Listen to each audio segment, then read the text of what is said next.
Artificial intelligence తో తీర్పులు కూడా రాసేయచ్చా? ఇక ఇప్పుడు జడ్జిలు కూడా ఇప్పటికే ఒక ప్రయత్నం చేస్తున్నారు ఆర్టిఫిషియల్ ఇంటెలిజెన్స్ జడ్జిలు అనేది. ఇప్పుడు వచ్చేటప్పటికి నూతన సాంకేతికత అనేది న్యాయస్థానాల తీర్పుని మరింత మెరుగుపరచాలి, కానీ తీర్పును అధిగమించేదిగా ఉండకూడదు అని తీర్పు జస్టిస్ అభిప్రాయపడ్డారు. సూరికాదు ఒరిస్సాలో జరిగిన మీటింగ్ లో ఈ ముక్క తేల్చి చెప్పారు. పెండింగ్ లో కేసుల భారం దిగువ కోర్టు నుంచి అత్యున్నత న్యాయస్థానం దాకా న్యాయ వ్యవస్థలో ప్రతి స్థాయిలో ఇబ్బందులు సృష్టిస్తున్నమాట వాస్తవం. పై స్థాయిలో తలెత్తిన అడ్డంకులు దిగువ స్థాయి మీద ఒత్తిడి మరింతగా పెంచుతున్నాయి.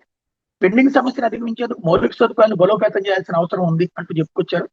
అవసరానికి తగిన న్యాయస్థానం లేకుంటే ఎంత చిత్తశుద్ధి కలిగిన న్యాయ వ్యవస్థ అయినా కూడా కుప్పకూలిపోతున్నట్టు వ్యాఖ్యానించారు. ఆధునిక సాంకేతికతతో ఎన్నో సౌలభ్యాలు అందుబాటులోకి వస్తున్నప్పుడు దుష్ప్రభావాలు కూడా ఉన్న విషయం మరవద్దని చెప్పారు.